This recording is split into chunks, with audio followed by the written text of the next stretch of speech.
Bismillahirrahmanirrahim. Bismillahirrahmanirrahim. Na'udzu billahi minasyaitonir rajim. Bismillahirrahmanirrahim. Assalamualaikum warahmatullahi taala wabarakatuh.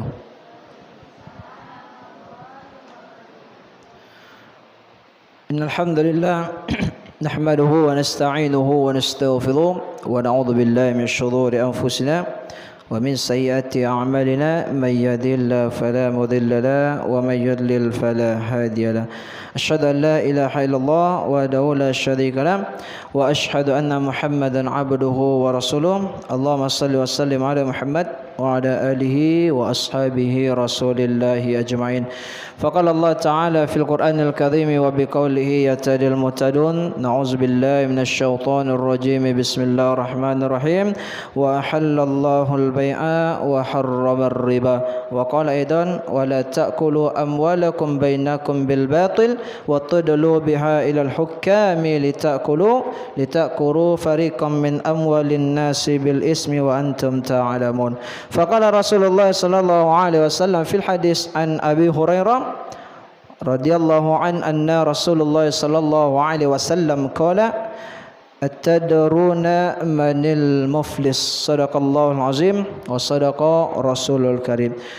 Bapak Ibu sedang jemaah solat sunat tarawih yang insyaallah dirahmati oleh Allah Subhanahu wa taala, kembali kita bersyukur kepada Allah atas berkat izin Allah kita kembali diberikan kesempatan untuk menjalankan ibadah-ibadah pada malam-malam bulan suci Ramadan, tepatnya pada malam yang ke-23.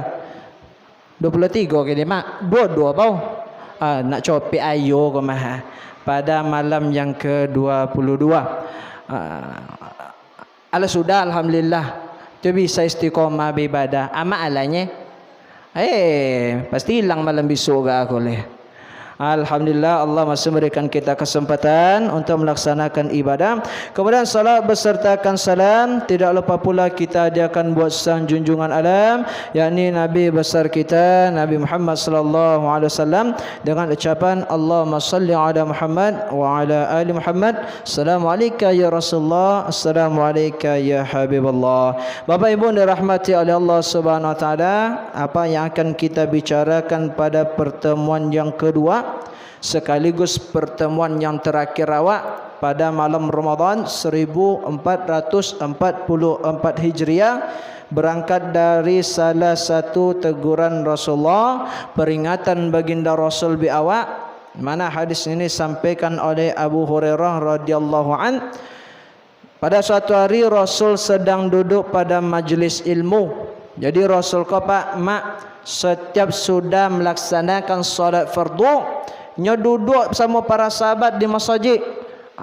Di situ terperkumpulan majlis ilmu, kecuali satu waktu sudah solat isya.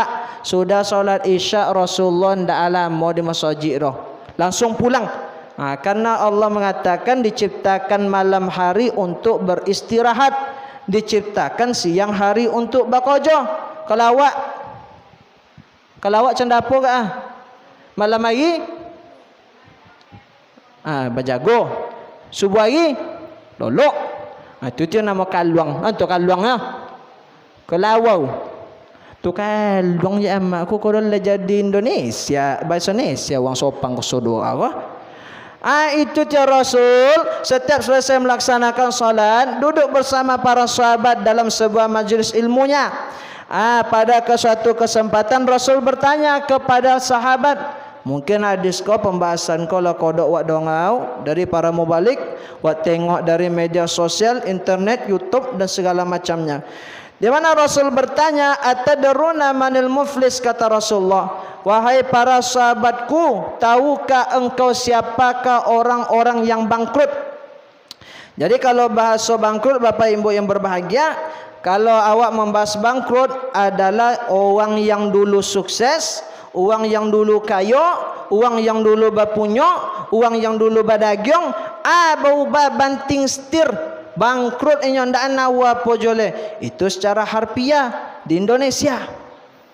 Sahabat pun jawab model itu, ya Rasulullah, uang yang bangkrut do Rasul yang ndak punya dinar, ndak punya dirham doh. Lalu Rasul menjelaskan, wahai para sahabat, kata Rasulullah, sesungguhnya orang-orang yang bangkrut itu, kata Rasul, ahli ibadah. Yang sahabat ya Allah Rasulullah ahli ibadah, Bapak Ibu, yang meninggal dunia bangkit di hadapan Allah membawa pahala solat, membawa pahala puasa, membawa pahala zakat, membawa pahala-pahala ibadah lainnya. Namun semasa hidupnya inyo beribadah yo juo, candawa rajin beribadah yo juo, tetapi melakukan 3 tindakan. 3 buahnya mak je orang yang bangkrut kok. Oso-oso masuk awak kah? Hah? Masuk awak kah? InsyaAllah masuk. Orang yang bangkrut nak masuk ama ambo kok. Kalau hamba na'udzubillahi min zalik, dia jauh lah pada kau. Apa itu bu ya? Nyeponek jawab beribadahnya Bapak Ibu dirahmati Allah. Kalau melakukan 3 perbuatan kau besok di akhirat masuk neraka. Ikut ya akan awak bahas malam hari kau. Yang pertama kata Rasulullah SAW, orang-orang yang bangkrut, yang pertama mereka yang semasa hidup di dunia, 1, suka mencaci maki orang lain. 2, suka membuang-buang uang lain. 3, suka mengurus umat tangga orang lain. Masuk? Masuknya Pak Amboga. Amak masuk mak. InsyaAllah kalau dalam kau tak ada canda turun. Tak ada lutan doan tu ambor. Di luar ada dalam. Nyo kadang ada dalam masjid kau mak. Nyawa dari umat ni ke masjid peribadah. Sudah tu duduk tadarus iktikaf. Tengah tadarus beko datang aja setan nyatu. Datang juga kawan beko. Awak tengah lomak baca Al-Quran, datang kawan. Memang gosip. Lenon tua kaknya kak. Asadaqallahu azim kali roh. Kalau lah cerita itu roh, tong lomak-lomak ngaji, kak lenon tunya sadaqallahul azim. Apa do kau? Ada berita terhangat terhot kini? Aduh kak, ndak kak nonton cerita apa mak paji tu tadi kak dibawa lagi bini sianu tu lama sahaja beribadah mencita orang juga. Pulang beko ke rumah memang awak landak awak citong ke masyarakat dah. Lewat onto aja waknya lewat depan orang sampai di rumah asiko kesalahan ko mak. Sampai di rumah beko amak duduk sama pak berdua jonyo menikmati perbukaan. Tengah lomak-lomak duduk lah sudah berbuka lah sudah berdoa asiko tewak nyitong uang kah. Kadang siko kesalahan awak, salah arti, salah makna. Bang, bang. Apa? Dan tadi dapat cito dan bang sudah dan semayang asau tadi dapat cito. Cuman abang ono aja mo. Apa du? Ikon ndak dan nak mencitong ke uang ko dah bang. Ndak kan mencitong ke uang ko ro. Kabang aja citong ko nya. Anak laki je bongak luin aja Anya apa kau? Asyik anu tu bang buat lagi bini orang nya. Kalau codiok laki run tu dia ampai bini weh ndak manusia dan mata kokonya. Kau dan citong kau uang kau dah mangkabang aja dan citong kau nya. Abang ndak uang nyinyo sendo. Laki bongak lu lui tabung lo sen. Canda tu apa mak? Candi itu kadang iko ndak boleh dia bunda rahmati Allah. Walaupun kalaki suang, walaupun kanak suang ndak boleh, tetap ndak boleh awak mencitong aib uang dulu. Payah tio. Memang di masyarakat awak lebih sonok. Memang di masyarakat awak lebih diam. Kadang di rumah awak maya ayak uang ju. Memang awak mencitong ke laki awaknya. Kadang laki awak bekok diri lu citong lo ke uang Awang kau citong lo ke orang lain sampai tersebar sekampung ikut yang nama dosa jariah. Tetap mengalir ke awak dosa rumah. Walaupun laki awak mencitong ke uang lain citong lo ke uang lain dosanya tetap mengalir kepada awak. Tetap ibu dirahmati Allah. Kalau bisa awak urus je lo matanggu awak dulu. Selosing lo matanggu awak. Jen dapur gang lo urus leh. Kawak hobi ngurus dapur gang. Jadi itu yang pertama, orang yang suka mencaci orang lain, yang suka memaki orang lain, suka mencitong aib orang lain. Kemudian yang kedua, ciri-ciri orang yang bangkrut yang kedua kata Rasulullah dari firman Allah Ta'ala, wala ta'kulu amwalakum bainakum bil batil, dan janganlah kalian memakan harta orang lain secara batil. Awak ambil beberapa contoh. Allah berfirman, wa ahallallahu al-bai'a wa harramar riba, dan kami halalkan jual beli tetapi kami haramkan riba. Awak yang dalam kok le paham riba tu canda punya? Paham riba runya Pak? Kadang beko ndak paham awak buik jo haram berdosa membuik. Paham ribanya Mak? Kalau paham awak buik contoh. Awak misalnya kayo si A meminjamkan PT si B kepada si B dengan nominal umpama 1 juta. Sudah tu besok si B kok pada waktu yang telah dijanjikan datangnya kepada si A kau tadi membaliong utang inyo 1 juta. Lah sudah diberikan 1 juta kau yang inyo pinjam, kau lun piti 1.000 diberikan kepada si A. Itu contoh yang pertama. Konang pertanyaannya. Contoh yang kedua, dengan kisah yang sama, jalan yang sama, si A meminjamkan PT kepada si B dengan nominal 1 juta, perjanjian pembayaran selama 1 bulan. Kalau lewat 1 bulan, tenggak penambahan bunganya adalah 100.000, sama 1.000. Pada waktu yang telah ditentukan, tak lewat lagi. Datang ke si B kepada si A, diberikan uang 100.000 dengan diberikan uang 1 juta dengan bunga 100.000. Sama jumlah pengembalian tu 1.100.000. Kini yang mana yang bulio, yang mana ndak bulio? Hanya pakai PT 1 ke 2? Itu dia yang mana boleh mana ndak. 1 diberikan PT 1 juta ala lunas utang, di kolon PT 1.000 kau untuk akad. Yang kedua diberikan uang 1 juta karena lewat sai dikolukan 1.000 karena itu bunganya. Yang mana yang boleh, yang mana yang ndak? Tadi ngaroti riba yang mana? Mana yang boleh, mana yang tak? Jumlah pengembalian sama 1.100.000. Cuman yang membedakan yang A yang pertama diberikan uang 100.000 setelah dibayar hutang, yang kedua diberikan uang 100.000 dalam bentuk bunga. Bingung ku memikirkan. Payah bonon jawab koma abilo ko tulis. Yang pertama ko bulio koma. Akad awak meminjamkan PT ko uang tanpa ada bunga. Awak pinjam dan PT ko pakailah 1 juta mo, perjanjiannya 1 bulan pengembalian. Dibaliong 1 juta lunas hutang kolon 1.000 dalam bentuk sodakoh bagi yang meminjam.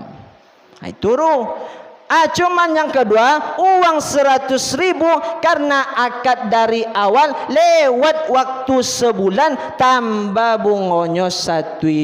Ikut yang namanya riba. Kalau yang pertama boleh awak timo, itu namanya zoki. Jangan awak tulak lo sok lemak. Gerobak tulak je uangnya. Kau betulak lo lah zoki 1.000 tu dapat baju ayo cik erong. Jadi itu pertama. Yang kedua, awak sebagai orang tua umpama mambiok piti anak awak tanpa sepengetahuan ninyo. Kalau kasus yang kedua termasuk mengambil uang orang lain secara batil atau indah. Orang tua mambiok piti anak, boleh apa indah? Tanpa sepengetahuan anak, tanpa izin dari anak. Boleh tak? Masa Rasulullah terjadi, seorang laki-laki mengadu kepada Rasulullah, "Ya Rasulullah, ayah dan maliong ya Rasul."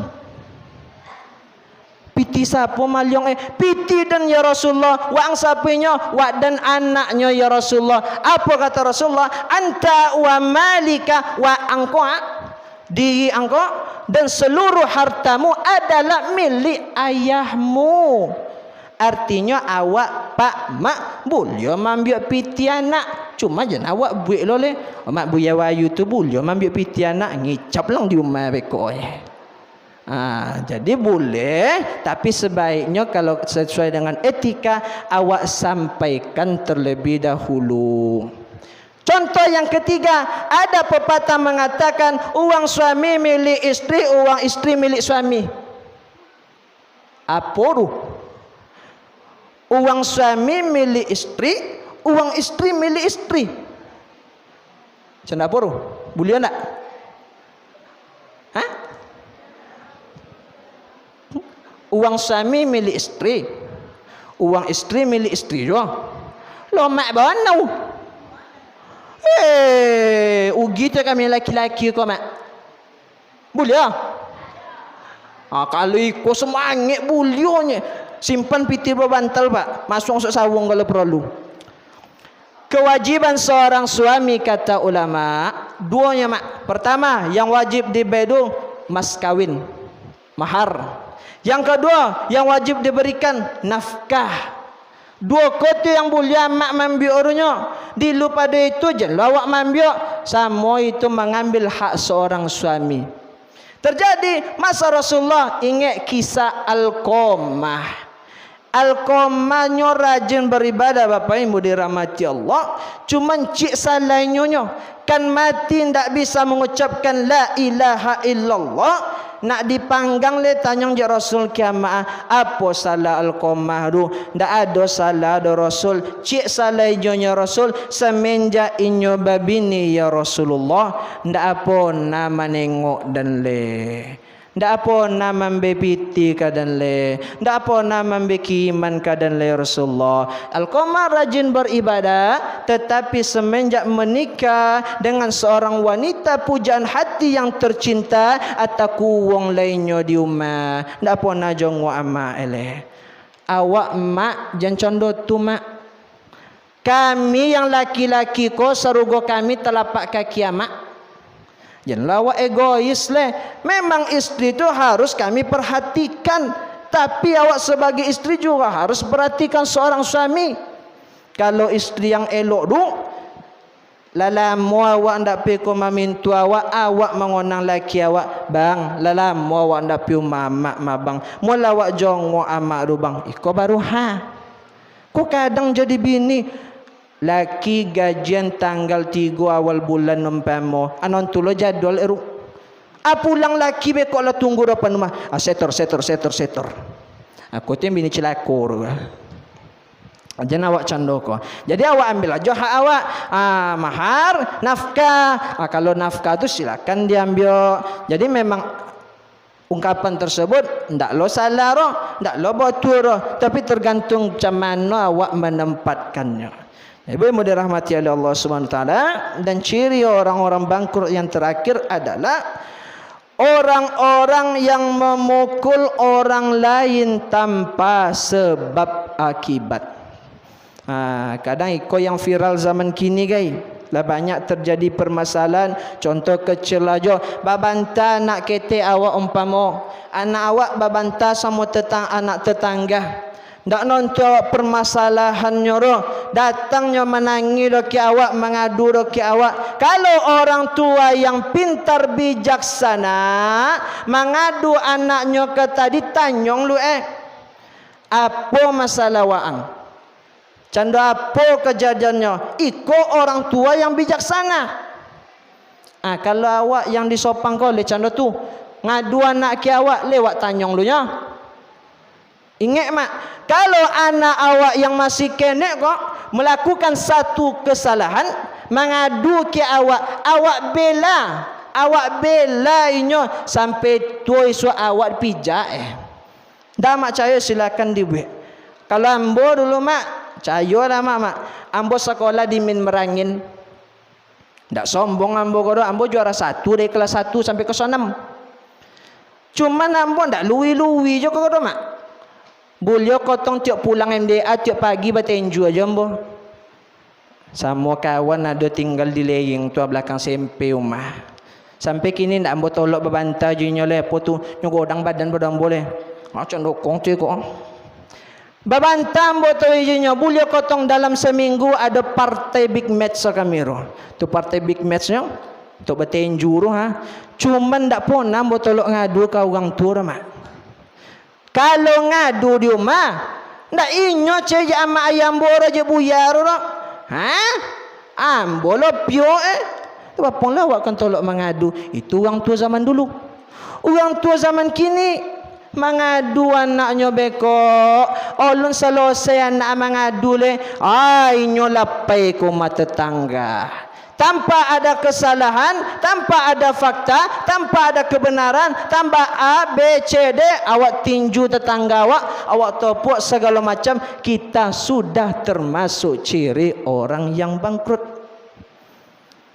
Jadi Bapak yang dirahmati Allah, awak tu ndak boleh mengaku orang lain. Seorang mukmin dan mukmin lain itu bersaudara. Darahnya orang Islam itu haram. Artinya orang Islam tidak boleh dibunuh, tidak boleh dipukul kecuali awak membela hak awak, membela diri awak, membela harta awak, membela agama awak, membela keluarga awak. Tu baru boleh. Contoh kecil, pai pasau umpama beko tengah jalan dijegat awak je begal lompamo. Ndak ada cara lain le. Wak tunda mati. Dalam Islam ndak ada dosa dah.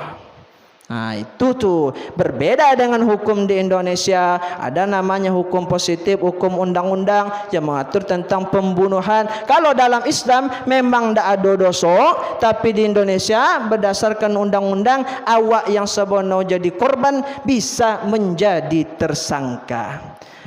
Jadi karena melakukan 3 tindakan ini kata Rasulullah, kan masuk awak ke dalam surga lepak mak. Lo tercium aroma surga, angin sepoi-sepoi surga lo tercium jawab Masya Allah.